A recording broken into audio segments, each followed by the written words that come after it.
Series of video lectures on C programming. In today's class, we are going to discuss the control structures. First of all, we should see or understand what is control structures. Control structures वो structure statement होते हैं, इन्हें हम flow control structure भी कह सकते हैं, जो आपके प्रोग्राम के फ्लो को कंट्रोल करे।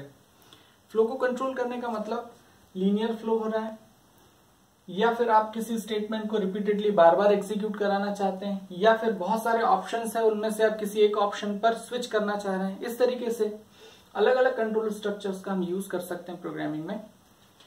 आज हम लोग कंट्रोल स्ट्रक्चर्स में सबसे इंपॉर्टेंट और पहला control structure that is if statement use करने वाले हैं।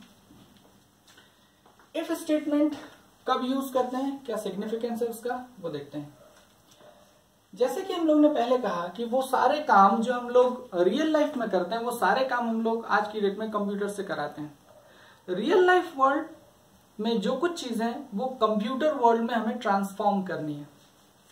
उसी में से एक रियल लाइफ वर्ल्ड टास्क हो सकता है या कॉन्सेप्ट हो सकता है जिसमें कि हमें डिसीजन मेकिंग करनी पड़ती है। डिसीजन मेकिंग, जब कभी हमें डिसीजन मेकिंग करनी हो, जो रियल लाइफ की डिसीजन मेकिंग है, हम यदि उसे प्रोग्रामिंग में करना चाहते हैं तो हमें उसके लिए स्टेटमेंट यूज करना होगा। फॉर एग्जाम्पल, मान लेते हैं मैं यहां से जा रहा हूं और यहां पर एक दोराहा आ गया। एक रास्ता मुझे यहां इस रास्ते ले जा सकता है और एक रास्ता यहां ले जा सकता है। तो मुझे ये डिसाइड करना होगा कि मुझे इस रास्ते जाना है या इस रास्ते जाना है। एंड दैट डिसीजन, उस डिसीजन के लिए मुझे यहां पर एक कंडीशन, एक क्वेश्चन रेज करना होगा। मान लेते हैं उस क्वेश्चन को रेज करने के बाद उसका रिजल्ट हाँ आता है या यस आता है तो मैं ये रास्ता अपनाऊं, और यदि ना हो, नो हो, तो मैं ये रास्ता अपनाऊं। तो मैं इसे दूसरी लैंग्वेज में ये कह सकता हूं कि यहां पर let's say this is a code block and this is another code block. So I may say that whenever a block of code is to be executed depending upon any condition, then we use if statement. Now, ये जो if statement है, इस if statement को लिखने के लिए, या जैसे कि अभी हमने बात कही, इसमें हमें कंडीशन रेज करनी होगी, कंडीशन चेक करनी होगी, और इस कंडीशन को स्पेसिफाई करने के लिए हम कुछ ऑपरेटर्स का यूज करते हैं। जो बहुत बेसिक ऑपरेटर जो जिससे हम कंडीशन फॉर्म कर सकते हैं, उनका यूज हम लोग करेंगे, जिनको हम लोग रिलेशनल ऑपरेटर्स कहते हैं। रिलेशनल ऑपरेटर्स वो ऑपरेटर्स होते हैं जो दो साइड्स के बीच में रिलेशनशिप स्टैब्लिश करते हैं। जैसे फॉर एग्जांपल, मुझे ये चेक करना है कि पहली वैल्यू और दूसरी वैल्यू में से, या मुझे ये चेक करना है कि पहली वैल्यू दूसरी वैल्यू से बड़ी है या नहीं, like that.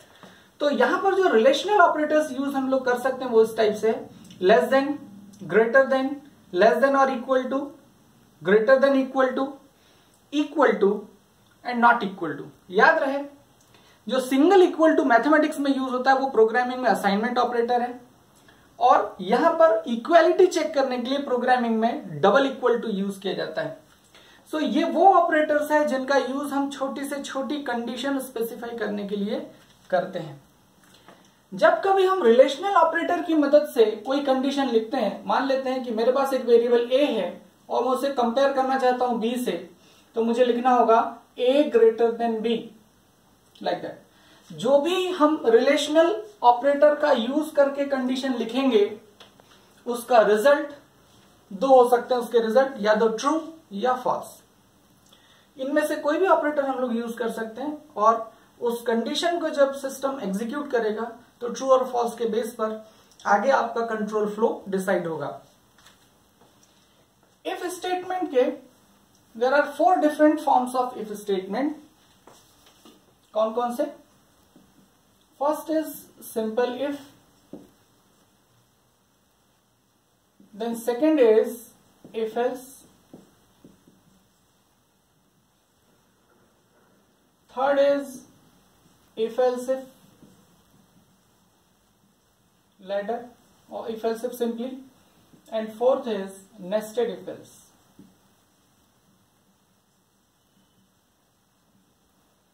So these are 4 different forms of if statement. अभी शुरुआती दौर में हम लोग रिलेशनल ऑपरेटर का यूज करके कंडीशंस लिखेंगे। आगे के वीडियो लेक्चर्स में हम लोग लॉजिकल ऑपरेटर्स के बारे में भी पढ़ेंगे।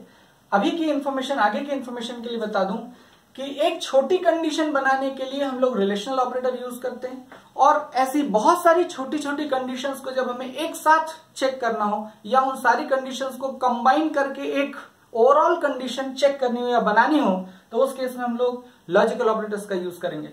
लॉजिकल ऑपरेटर्स एंड और नॉट होते हैं। ठीक, so in this class first we should start with the if statement. तो इफ स्टेटमेंट से हम लोग शुरुआत करेंगे। So this is if statement.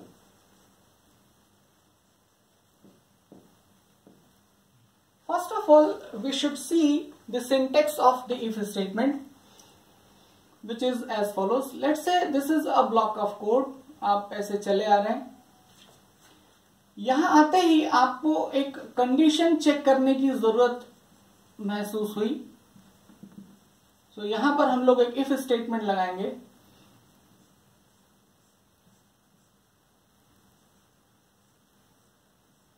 This is the syntax of if statement. पहली क्लास में या पिछली क्लासेस में हम लोगों ने यूज ऑफ ब्रैकेट्स पढ़े थे। तो यूजेस ऑफ ब्रैकेट्स में one of the uses of bracket was the parenthesis was to specify the condition in case of conditional statement और फ्लो कंट्रोल स्टेटमेंट्स। तो यहां हमने इस ब्रैकेट का यूज किया है कंडीशन को स्पेसिफाई करने के लिए।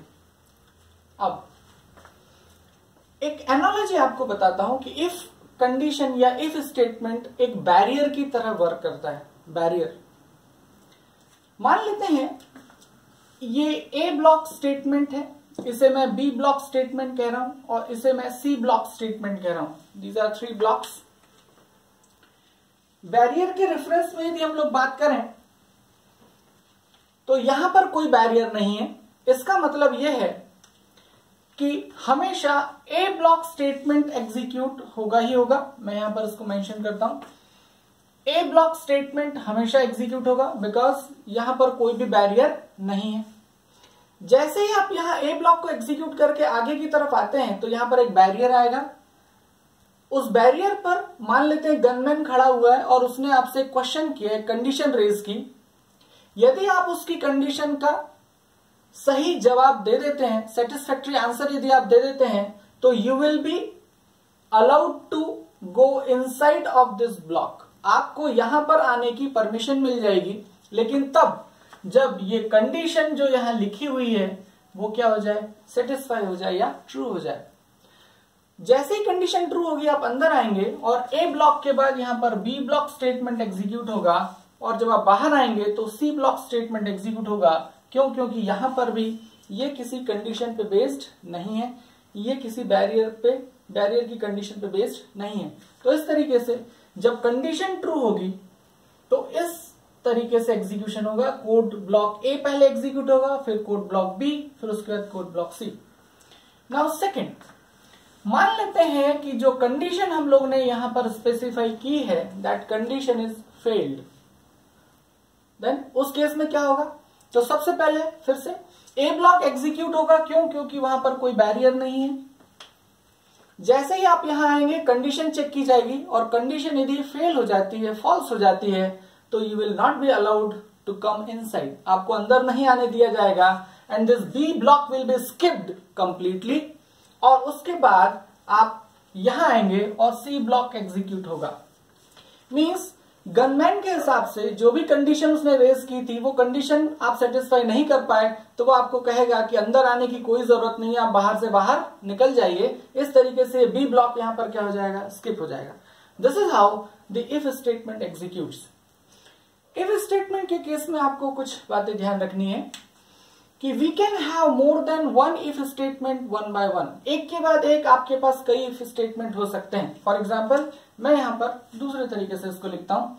लेट्स से पहला इफ मान लेते हैं कंडीशन, में कंडीशन 1 लिख देता हूं।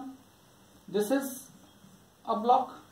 I can have another if statement having condition 2 likewise and so on. यहां पर जैसे कि लिखा हो गया है, आपके पास कई सारी इफ कंडीशन एक के बाद आप स्पेसिफाई कर सकते हैं। हर कंडीशन चेक की जाएगी। यदि कंडीशन सेटिस्फाई होती है तो करस्पॉन्डिंग ब्लॉक एग्जीक्यूट होगा। यदि कंडीशन सेटिस्फाई नहीं होती है तो ये ब्लॉक एग्जीक्यूट नहीं होगा बल्कि स्किप कर दिया जाएगा और फिर आपका कंट्रोल फ्लो अगली कंडीशन पे जाएगा। इस तरीके से आगे की सारी कंडीशंस चेक की जाएगी। This is all about the if statement. Now we will take some example for the detail explanation of the if statement. Take an example. यहां आपके रेफरेंस के लिए मैं इफ स्टेटमेंट का सिंटेक्स फिर से लिख देता हूं ताकि हम लोग उस पर बेस्ड प्रोग्राम्स कर पाए। Let's say this is your block. If then condition, if gets true then this block will execute, if not that block will not be executed. This is the general syntax of if statement. Now the example based on this, let's say if a user enters a number and I want to check whether that entered number is either positive, negative or zero, then how I should go for that program. इससे पहले कि हम लोग programme लिखें, जैसे कि हमने पहले से हम लोग कहते आ रहे हैं कि आपको एक एल्गो मेंशन कर लेना चाहिए, तो उस केस में हमें क्या किस टाइप से प्रोसेस करना चाहिए। सबसे पहले आपके पास एक वेरिएबल होगा। वेरिएबल के बाद हम लोग इनपुट ले लेंगे, get a number from user, जिसे कि हमें चेक करना है। Now we will check whether the number is positive, negative और zero. Now what is the base to check whether the number is positive, negative or zero? Let us say there is a number scale. If a value, let's say this is our number, for example, if whatever is the content stored in this variable num is equal to 0, then the number will be 0. But if the contents which are stored in this variable is greater than or larger as compared to 0 scale, then this will be the positive number. For example, 7. 7 is greater than 0, it will be positive number. But if the number which is contained in this number variable is less than 0, then it will be termed as the negative value. So यहाँ हमें check करना होगा कि whatever variable we have taken it as, let's say for example num, if it is greater than 0, we must mention it as positive. If the number which is taken is less than 0, I should mention it is negative. And if num is equal to 0, then I must say it is 0. So this may be your track जिसके through आप आगे proceed करेंगे. Now if this is an algorithm, I should create a program. So starting with, let's say hash include stdio.h, then hash include conio.h, and then void main, starting with that. Okay, now translate the first statement, take the variable. For simplicity, if I take an integer variable named as num, then CLR SCR, then the next statement, get a number from user. So display a message, please enter a number which is to be checked, then scan it, let's say scanf. Now as it is an integer number or value, the format specifier will be %d and we have to store it into the variable num. वो value आ गई जिसे हमें check करना है कि वो positive है, negative है या 0 है। देखते कैसे लिखते हैं। तो मैं लिखता हूं यदि if whatever is stored in the variable num is greater than 0, this is how we should write a condition using relational operator. तो यहां हमने लिखा नंबर में जो कुछ है, मुझे नहीं पता क्या है, नंबर में जो कुछ है, if it is greater than 0, then I must display it as positive.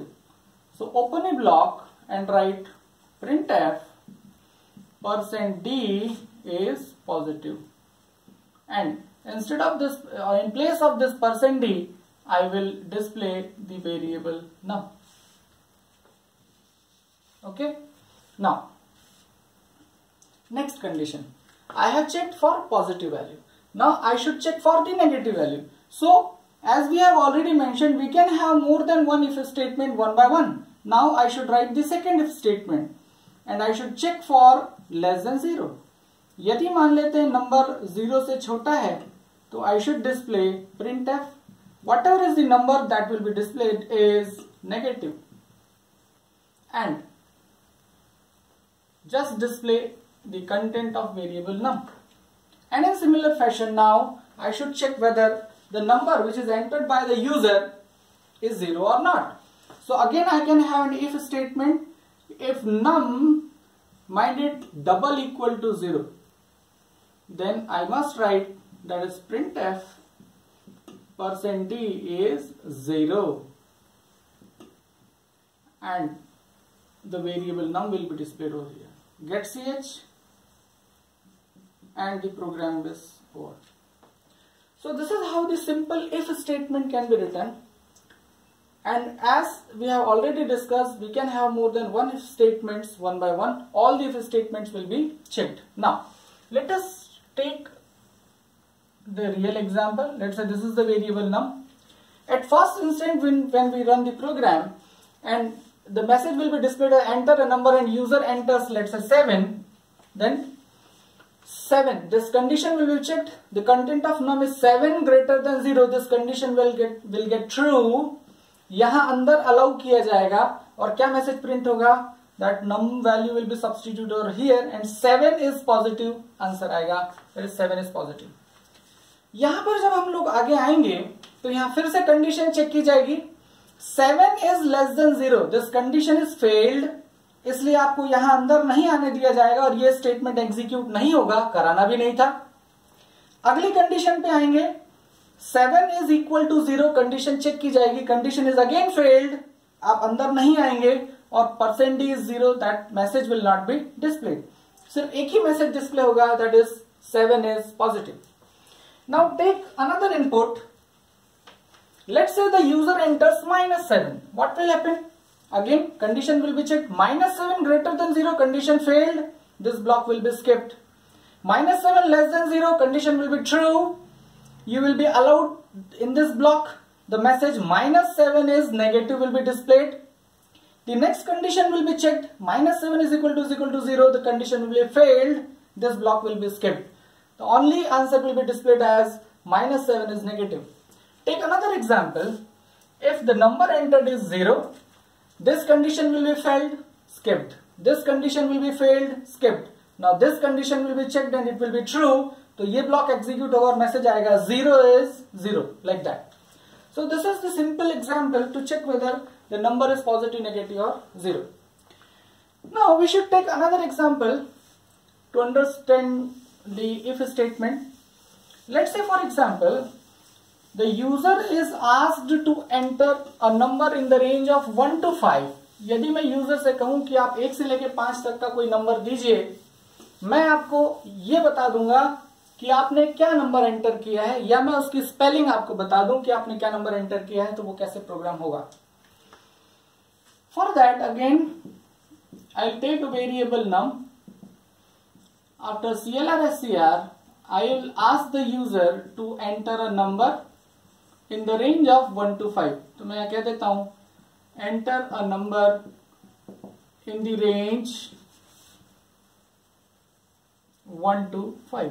क्यों ऐसा? क्योंकि हमने कहा है कि आपको 1 से लेके 5 तक का नंबर एंटर करना है. जैसे ये मैसेज पढ़ा जाएगा, यूजर आपको एक वैल्यू एंटर करवाएगा, आप उसे स्टोर कर लीजिए इंटीजर वेरिएबल नम में. And now this variable num may contain either 1 or 2 or 3 or 4 or 5. So accordingly, one by one I should check what is contained in that variable. Now first of all we'll check whether the num contains 1. If the condition gets true, I will display you have entered 1. Likewise.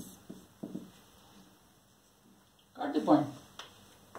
I have spelled that number which is entered by user, but it may be 2 also. तो मैं यहाँ पे फिर से एक if block open करता हूं और ये चेक करता हूं कि जो भी नम में है क्या वो 2 है, और यदि 2 है तो आई शुड स्पेल दैट, तो मैं लिख देता हूं कि you have entered 2. Likewise, one by one, I will check for 3, 4, and 5. So let us write the fifth statement. So if num is equal to 5, so I will display that is printf you have entered 5. Likewise, we can check more than one conditions and the program will be ended work. So these are two basic examples to get an idea about what is if statement basically. So in this class we have discussed the various control structures like if statement, loops and switch case statement. In next classes we will discuss loops and switch case statement. And in if statement, relational operators are used to specify condition.